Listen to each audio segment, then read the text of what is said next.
Hola. Para la reproducción de este vídeo y lee detenidamente el enunciado del problema.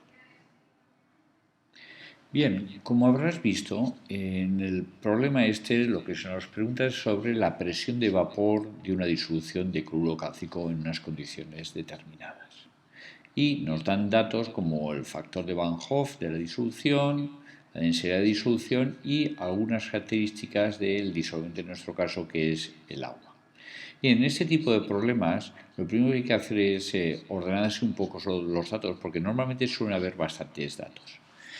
Así, lo que vamos a hacer es, aquí en el lado izquierdo, vamos a ir poniendo los datos que nos dan el enunciado de tal manera que podamos analizar el problema con mayor claridad. Como vemos, primero vamos a agrupar los datos del agua, su masa molar, la temperatura de ebullición normal del agua. Recordad que la temperatura de ebullición normal del agua es a 1 atmósfera, pues es normal. Y la temperatura es de 100 grados centígrados, hay que pasarla a Kelvin. Siempre hay que tenerlo pasado en Kelvin por si acaso, porque puede que usemos este número más que este. Bien, también tenemos la entalpía de vaporización del agua, que viene aquí. Con respecto al cloruro cálcico, solo nos han dado la masa molar.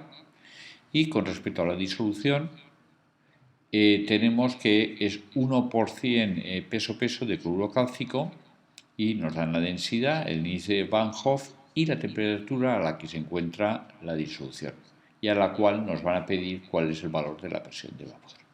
Bien, primero vamos a recordar un poco el concepto de presión de vapor. Entonces imaginemos que tenemos un baño térmico.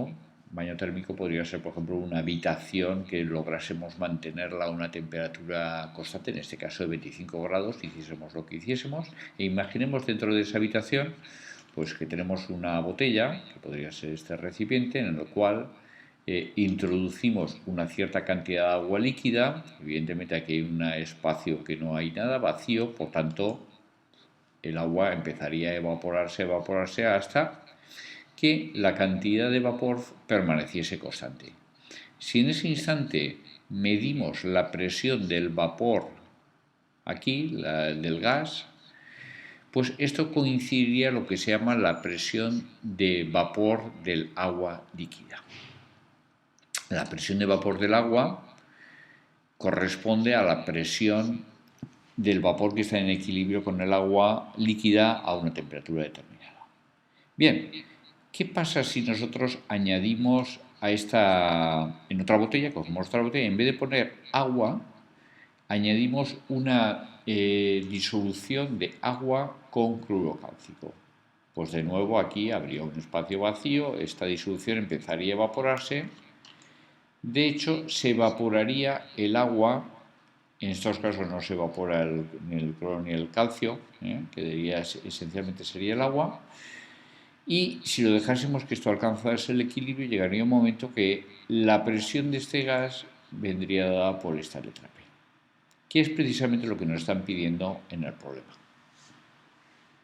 Este problema se engloba dentro del tema de propiedades coligativas. Bien, pues, ¿qué sucede aquí?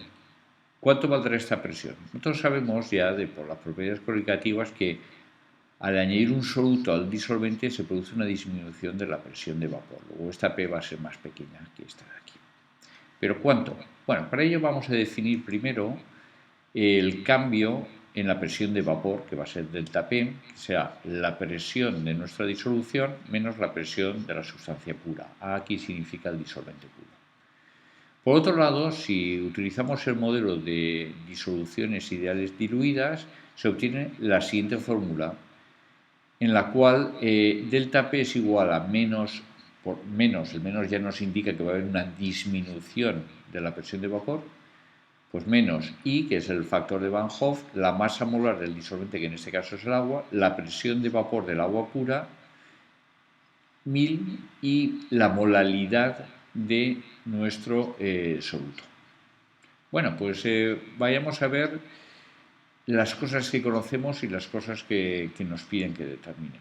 Bueno, si igualamos este término a esto de aquí, tendremos, y despejamos después la presión de vapor, que es la que nos piden, tendremos esto de aquí. podemos ver que, por ejemplo, el índice de Van Hoff, que es 2,6, la masa molar del agua pura también la conocemos. Con lo cual aquí nos quedan dos cosas que no conocemos directamente, que es una es la presión de vapor del agua pura, que nos aparece aquí y aquí, la presión de vapor del agua pura a 25 grados, porque recordemos que nuestro baño está a 25 grados, y la molaridad de la disolución. Bueno, vamos a ver cómo podemos calcular esas dos cosas que serían esenciales para poder determinar P, qué es lo que nos piden. Vamos a empezar primero con la presión de vapor del agua pura. Para poder obtener esto, vamos a hacer uso de la ecuación de Clausius-Clapeyron que tenemos aquí. Nosotros sabemos que a la temperatura de 100 grados, que en Kelvin serían 373,12, la presión de vapor del agua pura es una atmósfera. Lo sabemos porque es otra manera de decirlo sería decir que a la presión de una atmósfera la temperatura de ebullición es de 100 grados centígrados. Pues bueno, pues la ecuación de Clausius-Clapeyron nos permite que si nosotros conocemos una temperatura, nosotros sabemos la presión a una temperatura determinada, si nos dan otra temperatura podremos determinar cuál es la presión de vapor, si conocemos la entalpía de vaporización diaria que conocemos. Bueno, en nuestro caso nos están diciendo a 25 grados cuál será la presión de vapor del agua pura. Este P2 de la fórmula de Clausius-Clapeyron es nuestra PA asterisco de aquí arriba. Recordemos que la ecuación de Clausius-Clapeyron es para una sustancia pura. Bueno, pues si sustituimos los valores que tenemos, pues bueno, 373, que eran los 100 grados que corresponden a una presión de una atmósfera, 298,15, que es al que queremos, que no sabemos cuánto vale la presión del agua pura. La entalpía de vaporización del agua pura la tenemos aquí, hay que recordar que hay que pasarlo a julios, para que no la dan en kilojulios, y por tanto de R habrá que ponerlo en julios, 831. Si despejamos aquí, obtenemos que la presión de el agua pura, la presión de vapor del agua pura a la temperatura de 25 grados centígrados es esta, que según lo que estamos utilizando nosotros ahora es este símbolo. O sea, en nuestro caso, dentro de este ambiente, pues utilizamos este símbolo y en esta fórmula este otro. Bueno, ya tenemos PA asterisco. Ahora nos falta calcular B. Para ello sabemos que es 1% en peso de cloruro cálcico. Bueno, esto se puede resolver de dos maneras, una forma genérica y una forma específica, para un caso concreto. Vamos a hacerlo para un caso concreto porque está más sencillo. Bien, pues tenemos que 1% cloruro cálcico sería 1 gramo de cloruro cálcico más 99 gramos de agua, por ejemplo. El número de moles en este caso sería el gramo de cloruro cálcico dividido por la masa molar de cloruro cálcico, que la tenemos por aquí.